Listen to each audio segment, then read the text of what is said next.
Hi everyone! So, due to a request on Patreon, after I posted about the fact that I was cooking risotto with asparagus, the request was for the recipe. So I thought I'd go one better and actually show you how to make risotto with asparagus.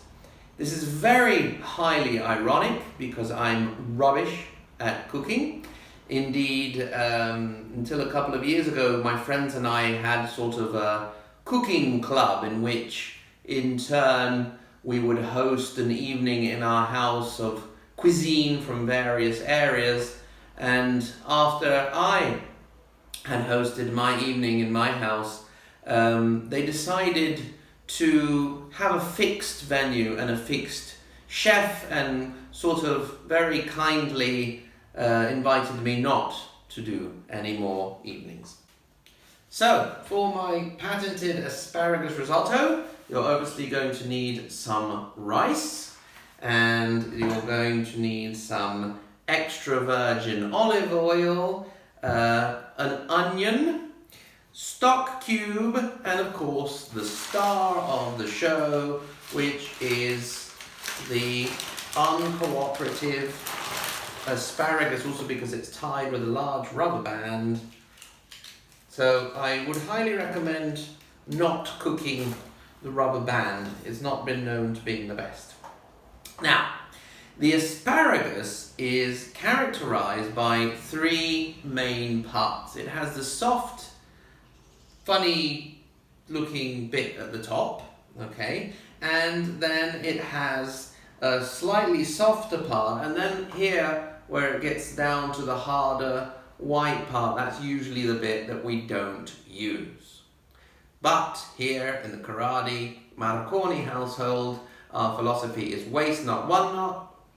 Is that our philosophy? Waste not, want not. That's the philosophy.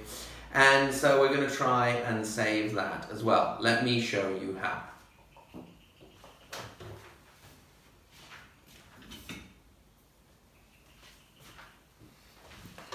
Okay, so what we're going to do is we're going to divide our asparagus into three parts. We're going to keep a nice soft bit, and then we're going to divide it more or less where we start with the harder white bit, and we're going to keep that as well. And so we're going to get all our asparagus cut up in this way, so keeping the soft head bit, and then a slightly harder middle bit, and then put the harder white bit aside. So get that sorted first of all.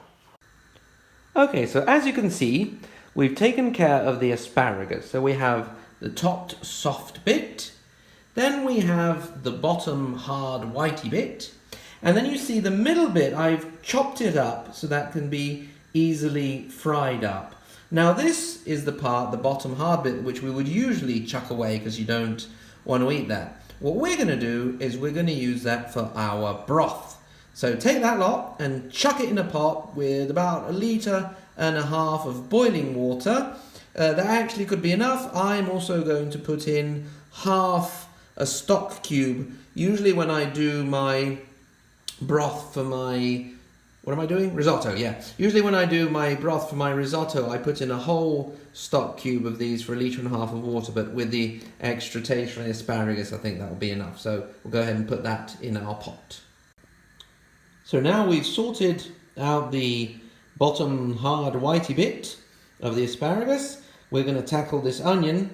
I'll probably put in, let's say, about half of that onion, finely chopped, in a pan with a tablespoon or 1.5 tablespoons of extra virgin olive oil to become nice and golden brown. Once the onion is golden brown, we're going to go ahead and put in the bits of the middle part of the asparagus to fry up a bit. Okay, so we got those onions browning there. You see we have the asparagus broth back there. And so now the onions are starting to brown a bit. We're going to put the harder middle part in with the onions and let that go a bit. The pan here needs to be relatively deep because this is the pan we're actually going to also cook the rice in. And I've allowed myself a little bit more onion because my daughter, who hates onion, is away. She's finally visiting Grandma after we've entered into the second phase of lockdown. So we're going to go ahead and let that soften up a bit, and then we'll put the rice in. Okay, so once the bits of the middle asparagus were browned a bit, I've stuck the rice in there. Now, I usually put one full fistful per person plus another couple of fistfuls for good luck. But as you can see here, I've managed to spill the rice almost all over the place, and I think there's something actually burning directly in the fire there. But anyway, that's the main idea. So now what we're going to do, we're going to actually toast the rice. We're not going to put the broth in yet. We're just going to give the rice a good old toasting, and then once it's starting to brown a little bit more, we're going to put the broth in. So we've given the rice a good old toasting, and we're ready to transfer the asparagus broth to cook the rice.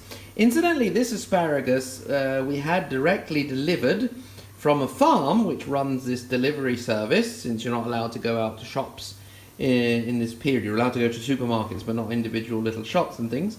And we're going to continue using them because it's really good, genuine stuff. And it comes from a town which is originally named Quattro Castella, which means 4 castles, because they have 4 distinct hills there, and on each hill, once upon a time, there was a castle. So Quattro Castella, 4 castles, and those castles belong to our local celebrity, the Countess Matilda. This is my favourite part because watch as it goes shh when I pour it on there. That's the fun part. So we want to, what you don't want that asparagus in there. Get rid of that. But you do want enough broth to cover up the rice a bit and let it cook. And every time, keep an eye on the rice, and every time it does get a bit too dry, you want to stick another bit of broth in there. So now I'm just going to get rid of that fugitive asparagus that snuck in there. Right now the rice is coming along nicely. I just turned around and remembered that I still had the top bits, which are the nice soft bits. So as a final touch, we're going to stick the nice soft bits in there, keep stirring until the rice is the right consistency, either soft or al dente, which means by the tooth, al dente.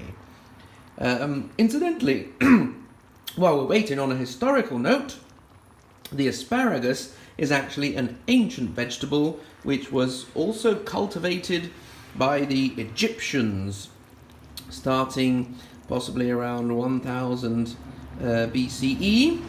And here in our area we have, in a town called Vezzano sul Crostolo, we have an interesting festival of the wild asparagus, so lots of fun to be had there for the whole family. We've actually managed to get our children to eat asparagus over the years, because one characteristic is that it makes your wee smell really strange, and they seem to enjoy that, so that helps to get them to eat their vegetables.